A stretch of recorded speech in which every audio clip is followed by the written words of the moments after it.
Assalamualaikum warahmatullahi wabarakatuh.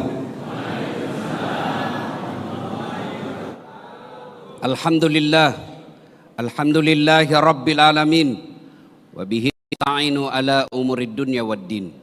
Asyhadu an la ilaha illallah wa asyhadu anna Muhammadan abduhu wa rasuluh. Allahumma salli ala sayyid Muhammad wa ala alihi wa sahbihi ajma'in. Amma ba'd. Faqad qala Allah Subhanahu wa ta'ala fi kitabil karim. Bismillahirrahmanirrahim.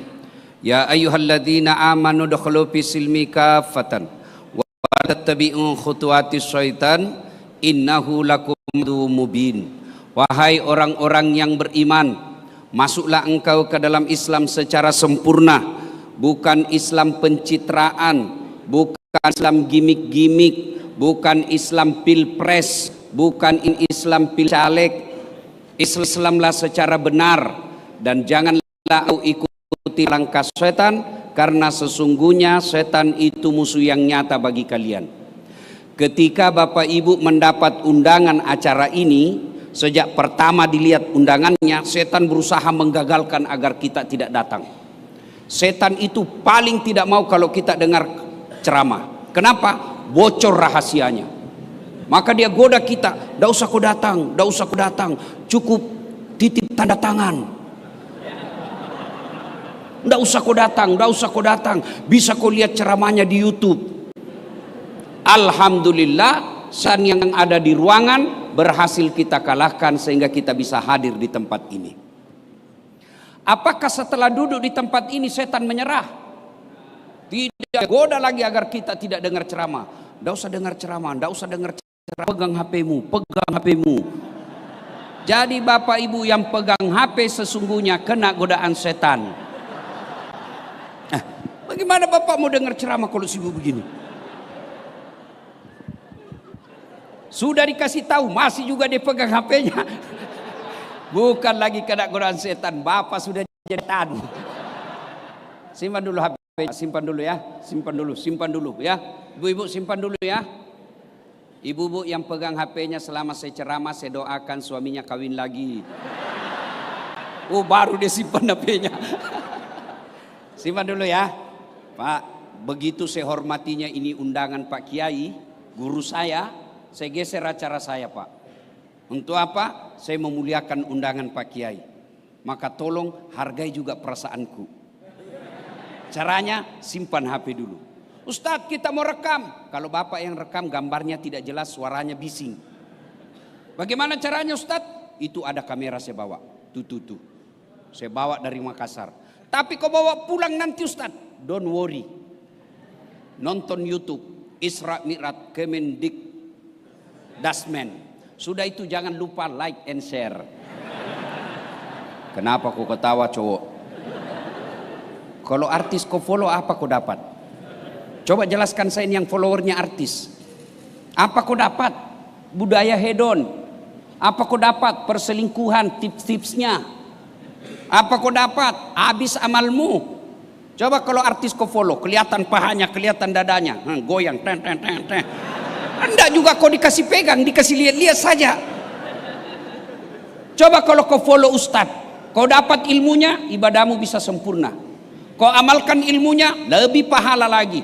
Kau sebarkan di grup WhatsApp, dapat lagi pahala. Maka yang belum follow Dasat Latif, follow Dasat Latif.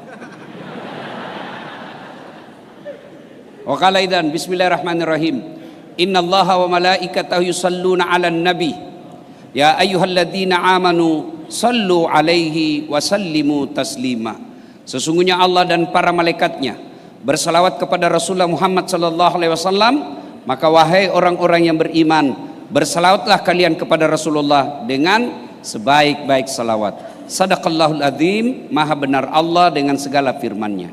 Bapak Ibu saudara-saudara sekalian, teristimewa yang kita muliakan, yang kita hormati, Bapak Kiai Menteri, Bapak Profesor Dr. Kiai Haji Abdul Mu'ti, yang insya Allah dimuliakan dan dirahmati oleh Allah Subhanahu wa Ta'ala. Beliau ini guru saya. Dan beliau yang di tempat ini yang paling banyak amalnya. Kenapa? Karena beliau yang ngundang kita. Berapa banyak ilmu yang kita dapat hari ini berkat undangan beliau. Biar saya mau ceramah kalau tidak ada yang undang, kan bingung. Bayangkan kalau saya ceramah di sini tidak ada yang nonton, 2 jam berapi-api lewat Pak Menteri. Sudah lama sakit itu Pak Ustadz. Alhamdulillah, sudah menteri kiai pula. Alhamdulillah, beliau guru saya. Lalu kenapa Ustadz Datsat yang ceramah? Bukan karena saya paling pintar, bukan, tapi karena saya paling banyak follower saya di sini. Itu dulu yang disepakati, bukan karena saya pintar, tapi karena saya paling banyak follower saya. Yang kita hormati, kita muliakan Bapak kedua Wakil Menteri Pendidikan Dasar dan Menengah. Beliau ini orang hebat dua-duanya. Apa kehebatan beliau? Beliau mampu dan bisa mewakili menteri, sementara menteri tidak bisa mewakili beliau. Alhamdulillah. Yang mana lagi kita hormati? Nah, mana lagi? Ya, Eselon Oselon. Saya mohon maaf, saya tidak bisa sebut nama satu-satu Pak. Di samping karena keterbatasan waktu juga, sejujurnya saya tidak tahu namanya Bapak. Ini ibu-ibu permaisurinya para pejabat kita. Mudah-mudahan juga dirahmati Allah Subhanahu wa taala. Amin. Isra Mi'raj. Ada beberapa poin yang ingin saya sampaikan dalam waktu yang ringkas. 1. Isra Mi'raj itu perjalanan dari Masjidil Haram Mekah ke Masjidil Aqsa di Palestina, lalu naik langit pertama sampai langit ke-7, ke Sidratil Muntaha, ketemu dengan Allah, lalu balik ke bumi. Itu Isra Mi'raj. Kenapa terjadi Isra Mi'raj? Kalau kita kaum cendekiawan, kalau menulis skripsi, penelitian ada disebut latar belakang masalah, ya kan? Nah, salah satu latar belakang masalah Nabi diisrakan, dijelaskan secuil tadi oleh Pak Menteri, adalah Nabi lagi duka cita. Kenapa Nabi duka cita, Ibu? Bu? Karena 2 orang yang paling mencintai dan dicintai Nabi meninggal pada tahun yang sama. Maka dalam Islam ada 2 tahun yang unik namanya. 1 tahun gajah, lahirnya Nabi. 2 tahun duka cita, Isra Mi'rajnya Nabi. Kenapa disebut duka cita? Meninggal paman beliau Abu Talib dan meninggal istri beliau. Sampai dukanya Nabi, Bu, sampai Nabi sabda begini. Dengar ibu-ibu, barang siapa seorang perempuan, istri, meninggal dunia, lalu suaminya berduka terus mengenang kebaikannya, itu ciri-ciri penghuni sorga itu istri. Misal Bu, misal aja nih Bu, misal ibu duluan meninggal, misal aja, misal. Atau pilih mana Ibu? Pilih mana? Tolong dijawab. Pilih ibu duluan meninggal atau suami? Waduh, suami. Aduh. Coba ulang-ulang supaya lebih jelas. Pilih duluan ibu meninggal atau suami? Waduh, setengah mati kita carikan uang Pak. Didoakan kita. Makanya lebih kita kawin lagi Pak. Nah, Nabi berduka, ditinggal istri, ditinggal paman. Kalau ibu meninggal, lalu suaminya berduka terus kenang kebaikannya. Kenapa ya Allah cepat betul meninggal istri saya? Meskipun dia suka ngomel, tapi aku rindukan ngomelannya sekarang. Dia pandai mendidik anak saya. Itu ciri-ciri wanita penghuni surga. Kalau sebaliknya, begitu ibu meninggal, suami masuk kamar berteriak, "Merdeka!" Hati-hati Bu. Nah, pada saat Nabi sedih, datanglah undangan dari Allah melalui malaikat Jibril. Jibril, kau jemput kekasihku Muhammad. Saya mau hibur dia. Kemana hiburannya? Ke Ancol, banyak ubur-ubur. Kemana? Taman Mini? Bukan. Ke Bali? Tidak, banyak aurat. Kemana? Ketemu dengan Allah. Ketemu Allah Pak. Saya saja dapat kemarin hari raya, dapat kartu lebaran dari Pak Prabowo. Istana Negara Republik Indonesia dengan ini mengucapkan, Selamat Hari Raya Idul Fitri, mohon maaf lahir dan batin, tertanda Presiden Republik Indonesia Prabowo Subianto. Itu kartu lebaran saya, dek, saya bawa pulang kampung. Bener ini, kisah nyata ini. Saya kasih lihat semua sepupuku dulu yang pandang enteng saya bilang, kau lihat presiden, presiden ini, seluruh kamu satu kampung tidak ada dapat kartu lebaran, saya dapat. Padahal presiden itu pekerjaan paling mengerikan. Sudah bangga kita dapat presiden, Pak. Ibu bapak saja ketemu Dasat Latif selfie.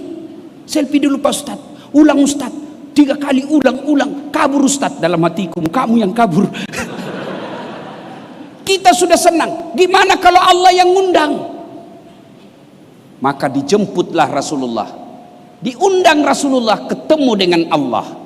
Dimulailah perjalanan, dan perjalanannya menurut Quran. Subhanalladzi asra. Ini dulu yang kita lihat. Banyak kisah dalam Quran bagaimana Allah menciptakan Adam tanpa bapak, tanpa ibu. Bagaimana Allah menghancurkan Fir'aun. Bagaimana Allah menyelamatkan Nabi Musa. Kisah-kisah besar dalam Quran. Tapi ketika Allah bercerita Isra Mi'raj, Allah mulai dengan kalimat Subhana. Seolah-olah Allah yang berkata, saya mempertaruhkan kesucianku dari tak terbatas. Saya mempertaruhkan kesucianku. Kejadian ini benar. Saya mempertaruhkan kesucianku dari kebohongan akan kejadian ini. Maka Allah memulai kalimat Subhana. Subhanalladzi asra. Yang telah memperjalankan hambanya. Allah tidak mengatakan yang memperjalankan Muhammad, yang memperjalankan Muhammad, tidak, yang memperjalankan hambanya. Mari kita belah Masjidil Haram ke Masjidil Aqsa dulu. Ini Pak, pada saat Nabi selesai Isra Mi'raj, Nabi cerita ke Abu Jahal. Abu Jahal berkata, ya Muhammad, inikah yang kau kumpulkan kami? Kau sudah gila ya? Kenapa? Kejadian Isra Mi'raj mereka pada saat itu tidak masuk akal. Kenapa tidak masuk akal? Dari Mekah ke Palestina itu zaman dulu kendaraan paling cepat naik onta. Berapa waktu yang dibutuhkan? Lebih sebulan. Pulang juga lebih sebulan. Berarti PP 2 bulan lebih. Nabi bilang semalam. Tapi Quran mengatakan lailam. Apa itu lailam, dek? Tidak cukup 1 malam, sebagian malam.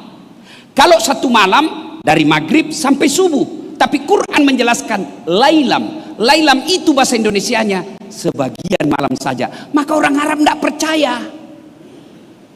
Bagaimana ceritanya Muhammad? Masa kau berangkat malam, pagi kau ada lagi di sini? Gila kau Muhammad. Ternyata mereka lupa kejadian Isra Mi'raj itu bukan kehendaknya Muhammad, tapi kehendak Allah. Maka dikatakan memperjalankan hambanya. Tidak dikatakan Muhammad jalan.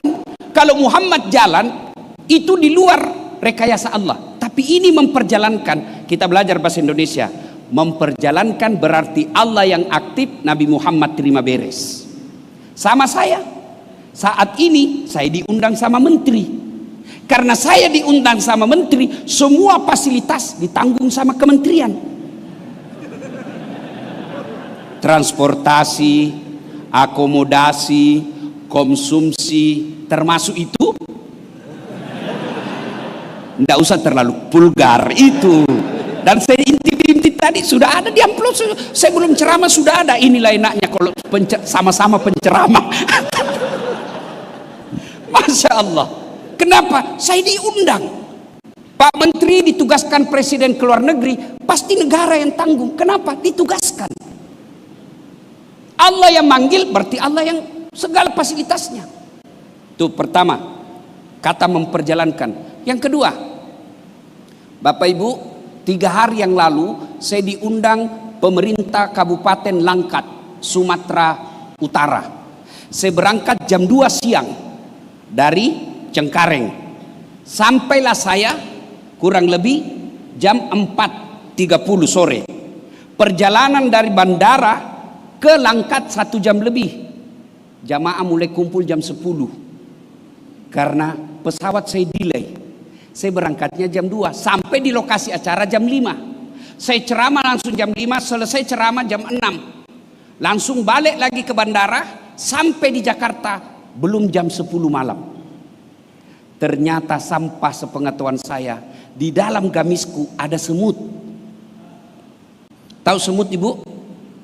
Begitu saya gantung baju, semut yang ada di kantong keluar dia, Pak. Dia kumpulkan semua temannya sesamanya semut. Dia pidato di depan semut. Saudara-saudara sekalian bangsa semut, baru saja saya pulang dari Langkat, Sumatera Utara. Dia bilang, jam berapa kau pergi, Mut? Dia bilang, tadi bro, jam 2 siang. Mana masuk akal, kau gila. Mana bisa, baru saja kau keluar jalan raya, kau diinjak mobil trek. Kata itu semut di kantongku, betul itu yang kau bilang, kalau saya jalan. Ini bukan saya jalan, bos. Saya numpang di kantongnya Das Atlatif. Dia naik mobil, naik bandara, pulang lagi, begitu juga. Betul saya tidak pernah tinggalkan kantong, tapi betul saya dari Langkat. You understand? Yes? Tidak masuk akal ini semut, tapi dia betul dari Langkat. Tidak semua yang tidak masuk akal tidak terjadi. Banyak hal tidak masuk akal tapi terjadi karena kita yakini. Contoh, menurut ilmu kedokteran, adik-adik, bisa enggak perempuan hamil tidak pernah disentuh laki-laki? Bisa enggak? Tidak mungkin kata ilmu kedokteran. Tapi kalau Allah yang mau, Siti Maryam enggak pernah disentuh laki-laki, lahir Isa Al-Masih. Cuma sekarang mahasiswa saya banyak bilang, Ustadz, ada juga itu, hebat Ustadz. Tidak ada suaminya, ada anaknya. Saya bilang kasusnya itu beleng-beleng itu. Iya toh, ada pula lebih hebat dari Siti Maryam. Tidak ada bapaknya, tidak ada ibunya, lahir Nabi Adam. Banyak hal kejadian yang tidak masuk akal tapi tadi. Nih, adik-adik, ini jam tangan saya. Bisa gerak enggak? Bisa gerak? Tidak bisa gerak pas pengetahuan diangkat. Tapi percayalah, bulan lalu Desember dia dari Hong Kong. Kau tahu Hong Kong? Tanah Abang belok kanan kiri sedikit. Wah, waktu saya sampai di sana Pak Menteri, saya lihat, saya bilang inilah negeri yang selalu saya lihat filmnya Jackie Chan dulu berkelahi. Di sini saya lihat Allah Karim, ini dari Hong Kong. Siapa yang gerak? Das Atlatif. Begitu mesti kita mengenai kejadian Isra. Poin ketiga, masjid ke masjid, dari Mekah ke Palestina. Saya mau tanya ibu-ibu, bisa enggak di Mekah langsung ke langit? Bisa enggak? Adik-adik, bisa enggak kalau Mekah langsung ke langit? Bisa? Bisa. Contoh sederhana, bisa enggak dari Makassar ke Jakarta? Bisa enggak dari Manado ke Jakarta? Kenapa mesti dari Makassar ke Manado dulu baru ke Jakarta? Kenapa tidak dari Makassar ke langit? Kenapa mesti ke Palestina? Ini kan borosan. Ada SPJ, tidak ada perjalanannya. Ini biasa, ini yang suka perjalanan palsu. Nanti kalau mati, kau suka jalan, kau masuk ke neraka sekarang jalan-jalan. Itu dulu sebelum menterinya kiai. Sekarang menterinya kiai, tidak mungkin lah. Kenapa mesti ke Palestina? Kenapa ke Mekah? Allah jawab pertanyaan itu. Linuriyahu min ayatina. Allah ingin memperlihatkan sebagian saja tanda-tanda kebesaran kami. Inilah tema kita. Tanda orang berkah. Inti ini, tadi saya dengar MC, membentuk karakter yang baik. Dan pada saat itulah Allah memperlihatkan beberapa karakter baik dan buruk. Banyak karakter buruk dan baik dalam kehidupan sehari-hari. Allah pilih jadi pelajaran. Karena karakter ini apa itu? Satu, Nabi melihat ada orang menanam satu biji. Hebatnya dek, tanam langsung tumbuh. Sudah tumbuh langsung berbuah. Pada detik yang sama dipanen buahnya, tumbuh buah baru. Petik, tanam, panen, tanam, panen. Masya Allah. Ada bapak pernah di kampung dengar tanam langsung panen? Kalau di kampung saya tanam gagal panen. Ini tanam langsung panen. Hebatnya lagi, petik panen lagi, petik panen lagi. Nabi kagum. Jibril, siapa dia Jibril? Itulah umatmu yang rajin bersedekah masa hidupnya. Itulah umatmu yang berkontribusi positif kepada sesamanya manusia. Nah, sedekah. Alhamdulillah. Saya dengar di sini kalau Jumat sampai 25 juta celengan isinya, Pak. Alhamdulillah. Kalau lewat celengan kadangkala kita pura-pura balik ke belakang. Nanti sudah lewat orang. Saya yakin Bapak dermawan semua. Ibu-ibu, Bu, mau terhindar suami dari godaan perempuan nakal? Mau? Tidak usah periksa HP-nya, Bu, capek. Ibu periksa HP-nya, masih ada disimpan di mobilnya 2. Kenapa kau tahu saya pelakunya? Dulu. Bu, daripada periksa handphone capek, lebih baik apa? Minta pertolongan Allah. Tolak balanya apa? Sedekah. Kalau kau periksa HP, saya punya pengalaman. Setelah saya dulu di kampung, selalu telepon. Saya mau blokir, tidak enak. Saya mau terima. Perasaannya istri saya bagaimana dong? Maka saya tulis namanya di situ yang mantan penjual batu bata.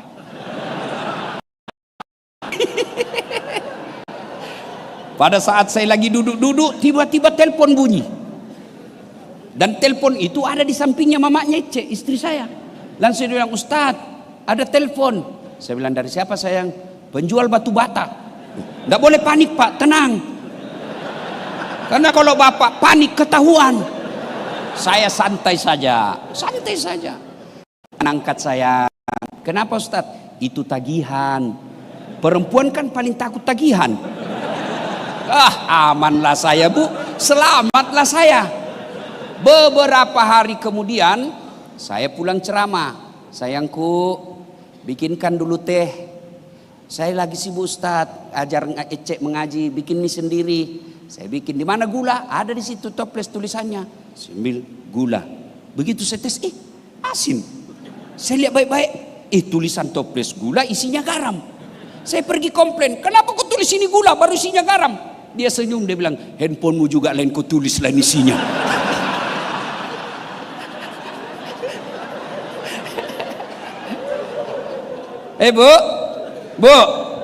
Bu, daripada periksa handphone, mending sedekah. Ya, niatkan sedekah. Saya sedekah tolak bala supaya suami saya terhindar dari neraka jahat. Bisa. Apa dalilnya? Nabi bilang sedekah itu tolak bala. Mereka sedekah. Bu bangun sholat hajat. Selesai sholat hajat minta pertolongan Allah. Ya Allah, lindungi suami saya dari perempuan jahat. Buat dia hatinya hanya terpaut kepadaku. Ya Allah, ini ada duit saya 500.000. Tolak bala, mudah-mudahan suamiku terhindar dari wanita jahat. Bismillah. Yang jadi masalah kalau besok suaminya juga bangun sholat hajat. Ya Allah, capek sudah saya lihat istri saya. Ya Allah, ngamuk aja kerjanya. Ya Allah, ada duit tidak ada duit, ngomel aja kerja. Ya Allah, saya tolak bala 500.000. Ya Allah. Ayo Bu, ini yang banyak-banyak emasnya saya lihat. Bu, kalau ibu-ibu istri menteri, ibu epsilon, orang-orang kaya, selalu saya bilang sama Makassar, ibu-ibu yang kaya, ibu-ibu yang kaya tidak usah pakai yang asli. Kenapa? Biar palsu orang juga percaya asli. Terus yang palsu ibu pakai asli, bawa anak yatim yang lagi sekolah seperti tadi. Itulah harta yang kita miliki. Lalu saya bilang, ibu-ibu juga yang miskin, tidak usah kau pakai yang asli. Biar asli orang tidak percaya. Lebih baik pakai aja yang palsu, asli bawa ke kuburanmu lebih dulu ke anak yatim piatu. You understand? Sedekah. Ustaz, kami kan miskin. Sedekah tidak selalu duit. Sedekah apa? Sedekah dengan ilmu yang bermanfaat. Sedekahnya Pak Kiai sekarang adalah bagaimana membuat aturan-aturan supaya pendidikan dasar menengah bisa terlaksana dengan baik. Itu sedekah.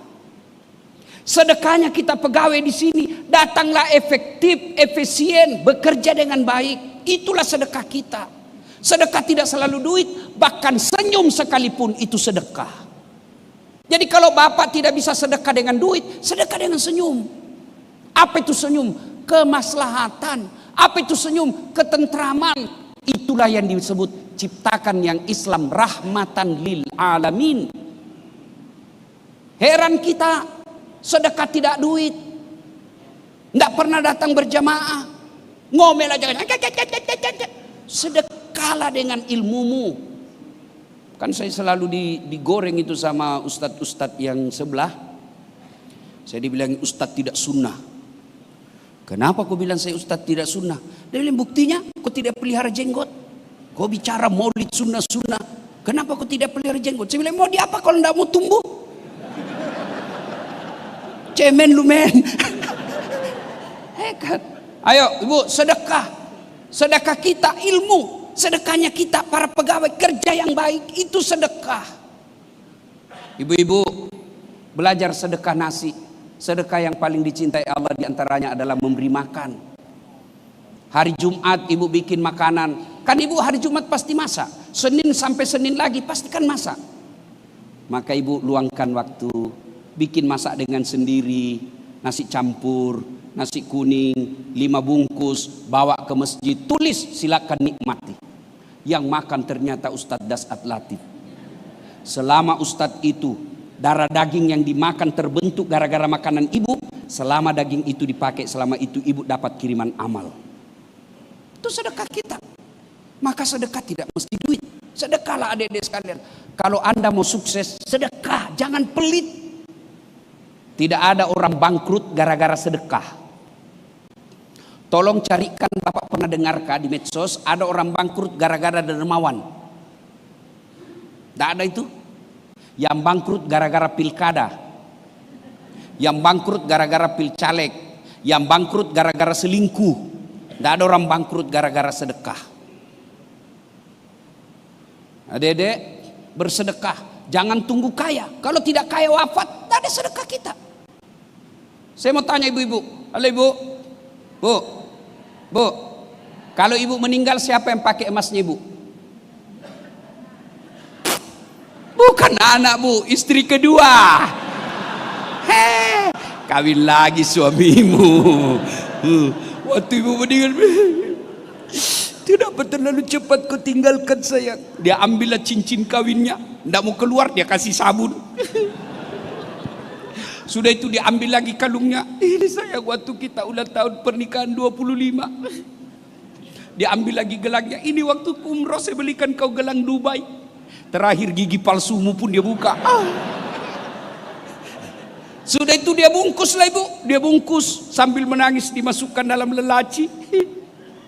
Istriku tersayang, kenapa cepat sekali kau tinggalkan? Ini emasku timpan. 3 bulan kemudian dia reunian alumni SMA. Ketemu temannya yang janda. Cinta lama bersemi kembali. Akhirnya itu emas yang dia simpan dalam laci, dia pulang bersiul-siul. Dia ambil itu emasnya, lalu dia bawa ke mantannya. Dek, ambil sudah, ini sudah mati yang punya.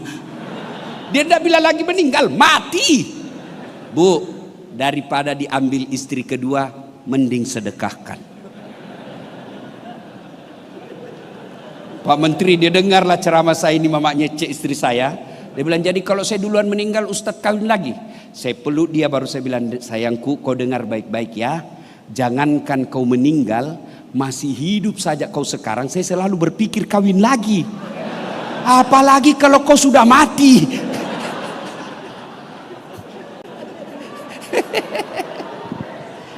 Ayo sedekah. Adik-adik sekalian, kita semua pasti punya plastik di rumah.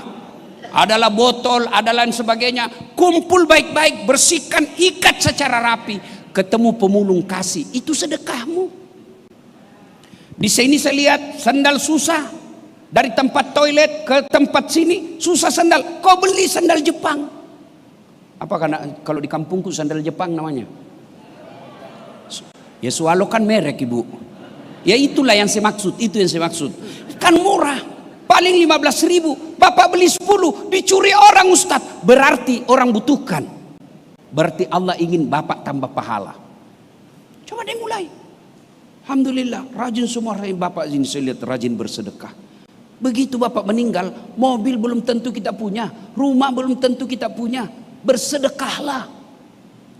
Saya tidak bisa sedekah dengan pekerjaan Ustadz, sedekahlah dengan ilmumu. Di mana cara sedekah dengan ilmu? Kita bikin akun-akun yang manfaat.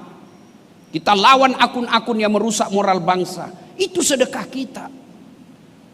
Terus apalagi dilihat oleh Nabi? Karena banyak yang dilihat.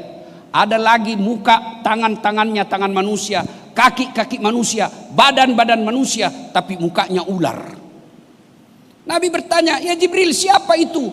Mukanya seperti ular, menakutkan. Jibril menjawab, itu umatmu yang suka menjilat, cari-cari muka.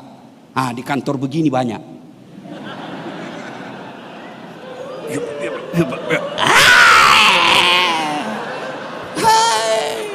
Oh, saya kalau kenapa Allah milih? Saya katakan tadi banyak karakter jahat. Tapi kenapa Allah pilih ini penjilat? Salah satu contohnya karena merusak negara dan sistem ini penjilat. Dia menduduki jabatan bukan karena kecerdasan, bukan karena keterampilan yang dimiliki yang baik, tapi kemampuan menjilat. Cari-cari muka, bukan tukang foto ya. Ya tukang foto kan pasti cari muka Pak, masa cari pantat. Tapi manusia penjilat Pak, pantat dia cari. Biar salah kita bela. Penjilat itu namanya Pak. Hati-hati ya dedek. Kalian mau dapat jabatan, tidak usah kau menjilat sama Pak Menteri. Biar Pak Menteri senang sama kamu. Kalau istri beliau tidak senang, susah urusanmu. Kalau ibu-ibu sudah bilang saya tidak mau lihat itu anak buahmu, wabillahi taufiq wal hidayah. Daripada cari muka, mending apa? Kita sedekah, kita sholat hajat. Kalau sudah sholat hajat, prestasi baik, tes jabatan tidak diterima, berarti bukan itu yang terbaik. Tes lagi tahun depan, tidak lagi. Begitu cara Allah menghalangi kita.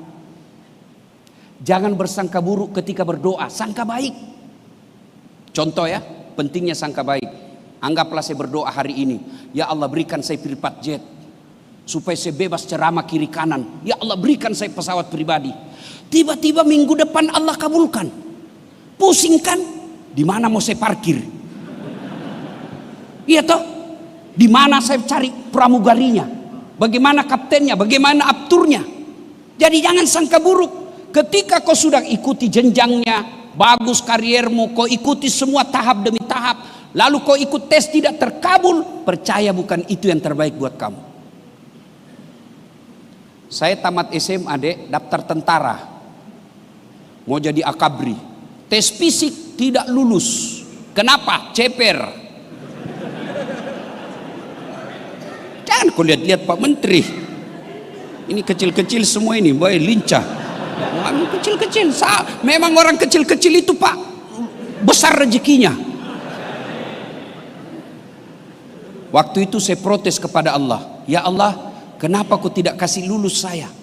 Saya mau jadi tentara, kau tidak rugi jadi Tuhan kalau saya jadi tentara. Allah tahu, ternyata teman saya yang lulus waktu itu, dia sekarang AKBP 2 bunga.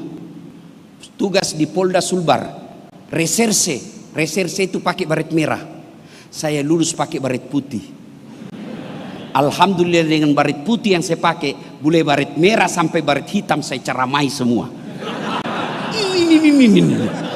Kapolri ku tunjuk-tunjuk Pak. Coba kalau saya lulus waktu itu, sampai sekarang masih hormat. Siapa Pak? Saya baru-baru pulang dek ceramah di Los Angeles. Kau tahu Los Angeles?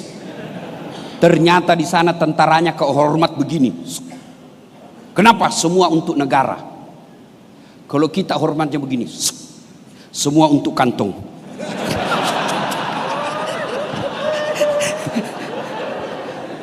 Ayo, Dek, jangan menjilat.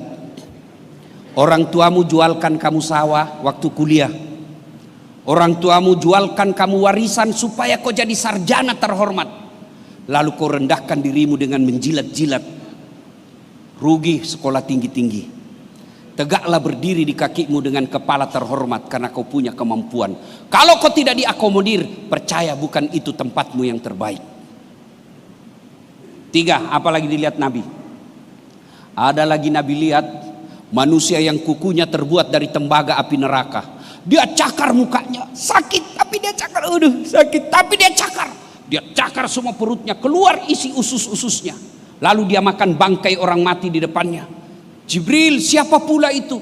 Dia tahu sakit tapi dia cakar. Dia tahu bangkai tapi dia makan. Siapa dia Jibril? Jibril menjawab, itu umatmu yang suka menyebarkan hoax, fitnah dan berita kebencian. Hati-hati. Mengeritik boleh, tapi tidak boleh menghina. Mengeritik itu boleh dalam Islam. Mana buktinya? Ketika imam salah, boleh enggak dikritik? Boleh enggak? Boleh. Imam mestinya sujud, dia pergi ruku. Boleh ditegur? Boleh. Caranya bukan kau tendang pantai, imam. Beleng-beleng ini. Enggak. Batal solatmu. Iya. Allahu Akbar. Imam ruku langsung kau bilang, beleng-beleng. Batal solatmu. Tapi bagaimana ketika tegur imam? Subhanallah, Maha suci Allah. Itu pendidikan bermasyarakat. Imam salah, wajar, manusiawi. Presiden salah, wajar. Jangankan seorang presiden memimpin dari Sabang sampai Merauke. Dalam rumah tangga saja anak kita 2, repot Pak. Satu mau nyala nyala kalau tidur lampu. Satu tidak mau kalau nyala. Dia bilang kalau nyala lampu Pak kayak ada ulat di mataku. Yang satu bilang kalau mati lampu kayak saya dalam kubur Pak. Itu baru 2 itu anakmu. Bagaimana seorang presiden? Ada partai pencari muka, ada partai ini, partai ini, partai ini. Pastilah kritik boleh, tapi dalam koridor subhanallah. Heran saya Pak, kenapa sekarang ada normalisasi? Seolah-olah kita normalkan, seolah-olah hal biasa ketika kita mengucapkan binatang-binatang ketika memaki. Maka tadi saya bilang sama Pak Menteri, perlu dipikirkan kembali pendidikan moral Pancasila. Kami ini, Pak Menteri, Pak Wamen, saya yakin beliau-beliau dapat dulu pendidikan moral Pancasila. Sekarang generasi TikToker Pak, tidak tahu lagi pendidikan moral Pancasila. Bagaimana ada orang di Medan, seorang ibu ditikam sama anaknya, anak perempuan, 12 tahun umurnya. Dia tikam ibunya berkali-kali. Kenapa? Karena selalu menonton game yang psikopat. Hati-hati, moral ini penting. Mengeritik penguasa boleh, tapi jangan memaki. Kalau kita memaki, menghina, apa bedanya kita di hadapan Allah?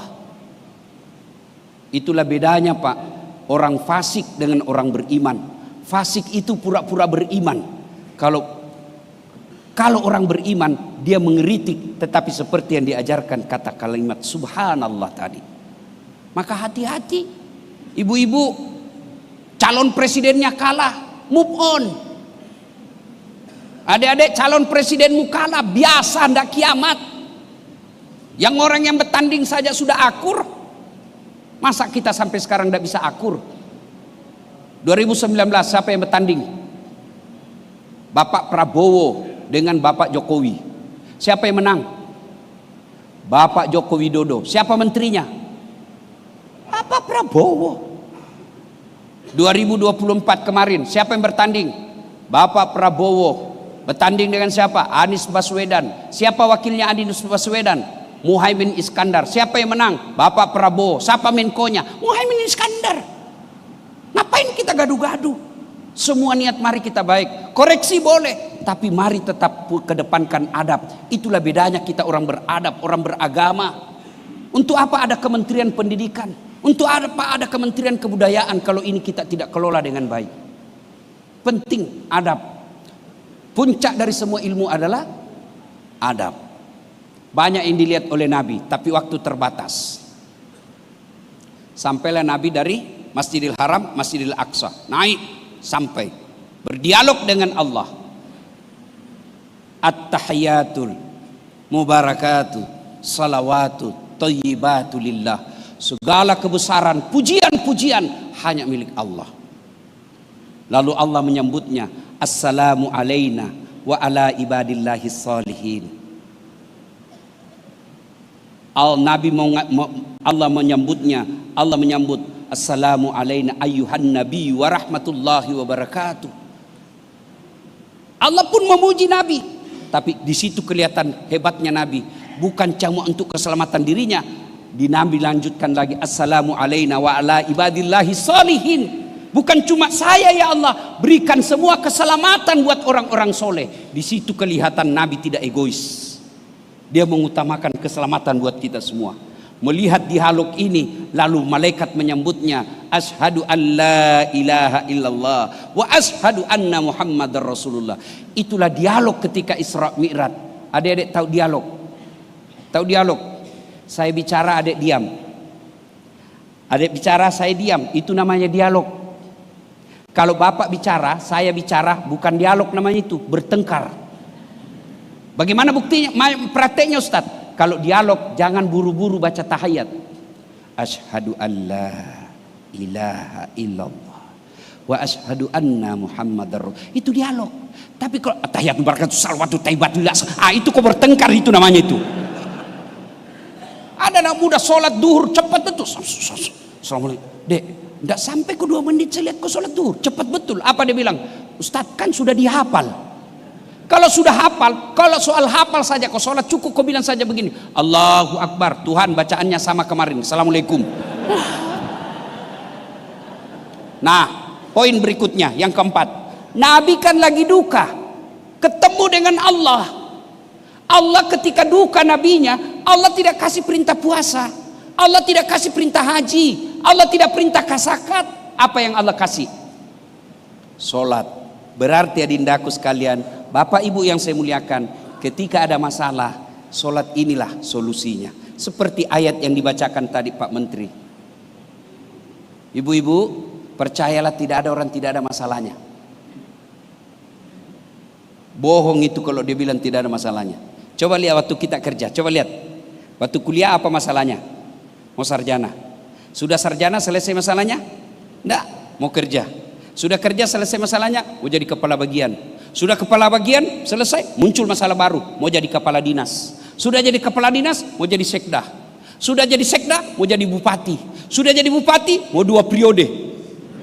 Sudah 2 periode, ditangkap KPK. Tidak ada orang, tidak ada masalahnya. Iya toh, saya banyak juga masalah saya Pak. Apa masalah saya? Apalagi setelah saya viral, banyak janda-janda curhat. Ustaz, baru saja meninggal suamiku, adakah doa-doa penenang jiwa? Saya kirim baca ini Bu, ketika galau baca ini, lama dia bilang, Ustaz saya sudah tenang, maukah Ustaz menjadi imam dalam hidupku? Saya mohon maaf Ibu, saya bukan imam, saya penceramah. Bu, tidak ada orang tidak ada masalahnya. Istri cantik masalah, digoda orang.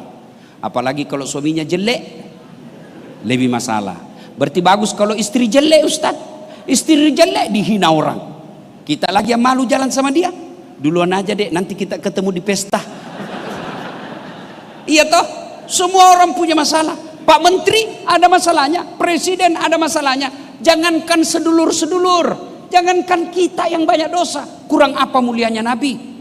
Nabi tidak pernah bohong. Nabi sholat tahajudnya tiap malam, Senin Kamisnya tidak pernah lepas, tadarusnya tiap hari, tidak pernah ganggu orang. Apa tidak ada masalahnya? Bukan cuma dibully, berapa kali mau dibunuh, bahkan puncak penghinaannya diusir dari kampung halamannya yang kita kenal dengan hijrah.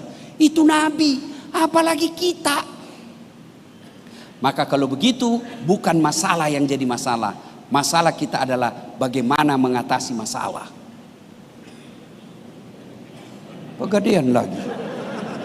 Itu pegadaian tambah masalah jadinya biasa, Bu. Maka ketika Allah perintahkan, Das'at, ada masalahmu kau tidak harus profesor dulu. Ibu-ibu, ada masalahmu kau jadi eselon dulu. Allah cuma minta ista'inu bisabri wassalah. Sabar, perbaiki sholatmu. Istri ngomel, sabar. Oh ya, sabar. Pak, tidak ada kala ilmu sabar menghadapi istri.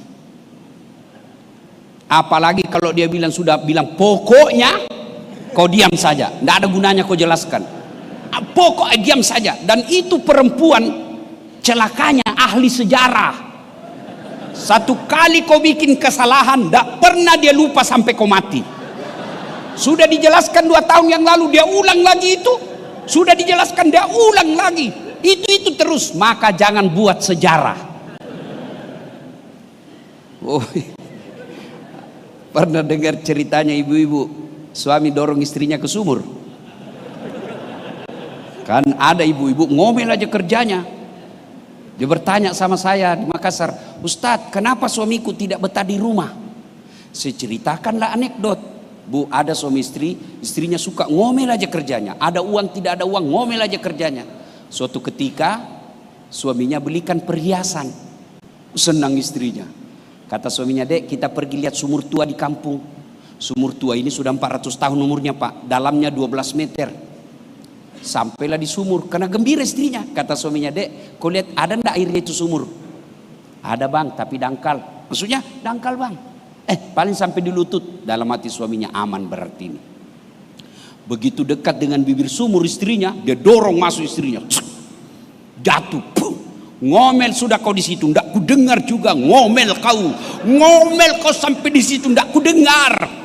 1 jam kemudian tiba-tiba dari dalam sumur ada makhluk tinggi besar hitam keluar. Kaget suami, siapa kamu? Saya jin penunggu sumur ini. Saya sudah 400 tahun tenang-tenang di dalam. Ada perempuan ngomel aja. Lebih baik saya lari. Kata suaminya, tunggu dulu, kau baru 1 jam, saya 24 jam.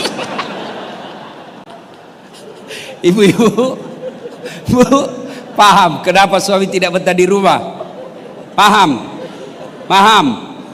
Suka ngomel. Pak, tapi jangan berharap istri kita pendiam kalau bapak tidak tahu rumusnya. Nabi katakan, perempuan itu suka ngomel karena 2 perkara. Bawa pulang ini adek-adek, apalagi yang pengantin baru. 1, karena jarang kau puji. Maka puji istrimu. Sayangnya kita jarang muji istri. Bahkan hebatnya dalam memuji istri, halal hukumnya bohong.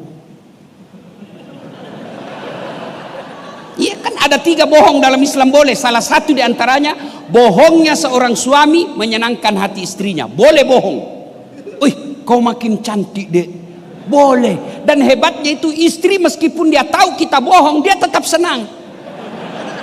Saya tahu kau bohong tapi tidak apa-apalah. Puji istri.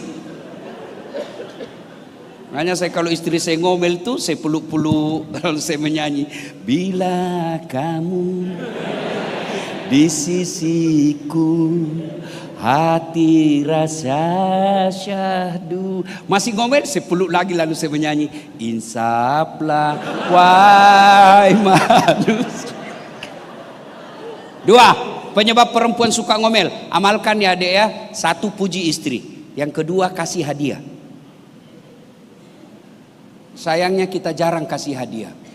Adik-adik besok dapat tugas keluar daerah berhari-hari, pulang kasihlah hadiah. Meskipun itu ala kadarnya. Kasih hadiah. Dan hadiah paling disenang perempuan, emas. Ya toh ibu? Tidak percaya? Kau dengar ya? Jawab ibu. Biar suami tidak pulang yang penting ada uang mau dicari. Saya buat suatu ketika saya pulang ceramah, lama saya tidak pulang. Saya pulang saya bawakan istri saya emas, kalung dengan gelang agak tebal. Sayang, ini oleh-oleh. Gembira dia, terharu sampai berkaca-kaca matanya. Dia bilang, Ustaz, Orang tuaku saja belum pernah belikan saya emas begini. Alhamdulillah ada rezeki saya. Suatu ketika saya duduk-duduk, tiba-tiba dia datang, dia lemparkan situ. Ternyata palsu ini kok kasih saya. Saya tidak panik, saya ketawa aja, saya bilang, ya bagaimana, di mana saya mau dapat uang belikan kok emas tebal itu. Meskipun itu palsu tapi cintaku murni 24 karat. Ya, Bapak Ibu saudara-saudara sekalian, nah ketika ada masalah, yuk koreksi sholat kita. Saya sholat Ustaz, betul kok sholat tapi tidak ikhlas. Hayya 'alas sholat, asar lagi. Tidak ikhlas. Saya sholat Ustaz, betul kok sholat tapi main-main. Ketemu Allah tidak serius. Allah.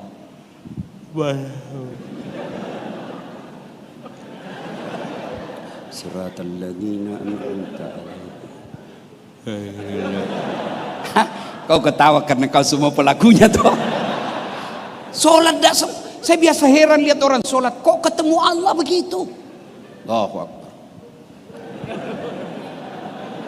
Ada juga kayak ditiup angin.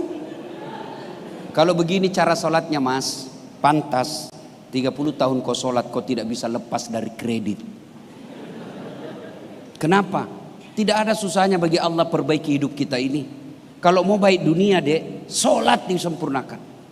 Saya kasih contoh. Saya akrab dengan Pak Menteri sebagai guru saya. Saya datang ke Jakarta.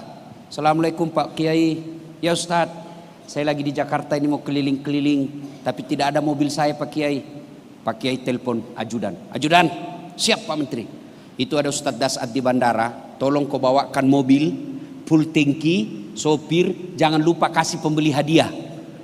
Contoh. Ini sentimen sekali nih. Contoh.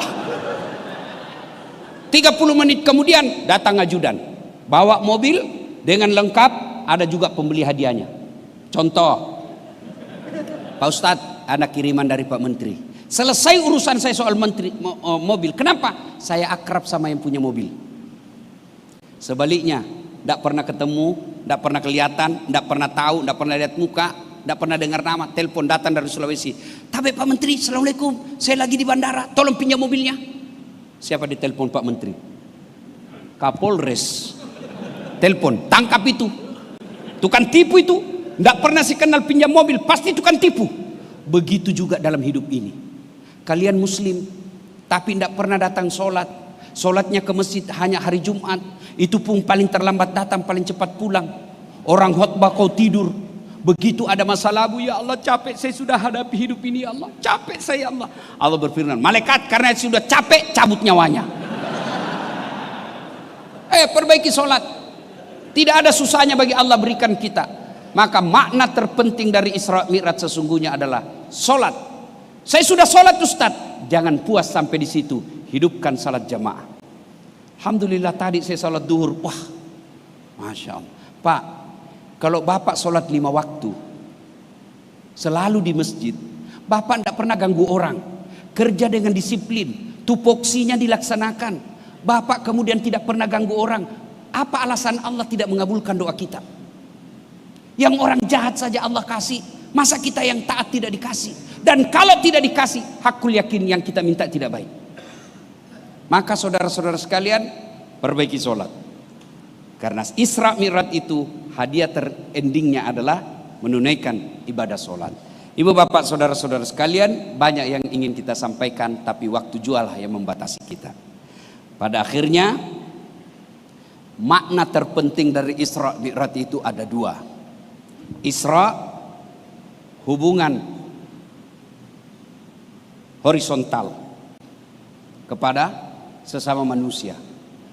Hubungan kepada sesama manusia dikunci oleh Nabi dengan sebuah hadis, Hairun nas anfa'uhum linnas. Sebaik-baik manusia di antara kalian adalah yang paling banyak manfaatnya buat orang lain. Sepertinya rugi kita sholat berjamaah, tapi nilai-nilai salat jamaah kita tidak terapkan dalam kehidupan sehari-hari. Nilai yang kedua adalah hubungan vertikal kepada Allah Subhanahu wa taala. Itu berarti bahwa sandaran utama kita setelah usaha dan lain sebagainya dilakukan, maka jangan putus hubungan kepada Allah. yang kita kenal dengan istilah hablum minallah, hablum minan nas. Mudah-mudahan ada manfaat, lebih dan kurangnya mohon dimaafkan. Sebelum kita akhiri, mari kita berdoa kepada Allah Subhanahu wa taala.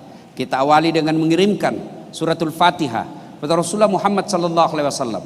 Khasiat dan keutamanya kita ikhlaskan untuk orang tua kita masing-masing, baik yang sehat walafiat, terutamanya yang sakit, terutamanya lagi yang dalam keadaan sudah alam kubur. Ila hadratin Nabi Mustafa Muhammad sallallahu alaihi wasallam, summa khususil ruhil, silakan sebut masing-masing. Al-Fatihah.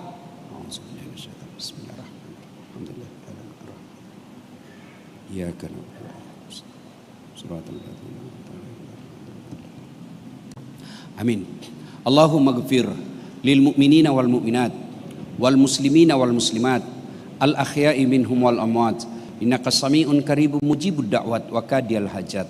Ya Allah, Zat yang Maha membalas, balaslah segala kebaikan orang-orang yang telah mewakafkan waktu, harta dan ilmunya untuk acara ini. Angkat harkat dan martabatnya, wujudkan cita-citanya, bahagiakan keluarganya, dan jika kelak menghadap kepadamu, hadapkan dalam iman. Ya Allah, ya Rabbi, ya Karim, di kantor ini, di kementerian ini kami mencari nafkah dan memperbaiki karir. Ya Allah, perbaiki karir kami ya Allah. Jika rezeki kami masih di atas langit, turunkan. Jika masih dalam tanah, munculkan. Jika masih jauh, dekatkan. Jika masih sedikit, cukupkan. Dan yang lebih penting ya Allah, berkahkan. Ya Allah, ya Rabbi, ya Karim, saat beri hidayah, berikan hidayah kepada kami semua ya Allah. Jangan kau biarkan kami larut dalam dosa dan maksiat.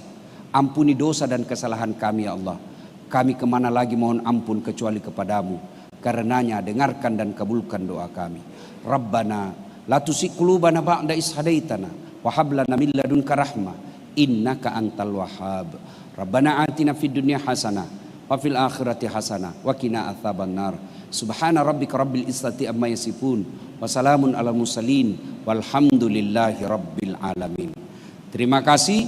Nun wal kalam ya masturun billahi fi sabilil haq. Assalamualaikum warahmatullahi wabarakatuh.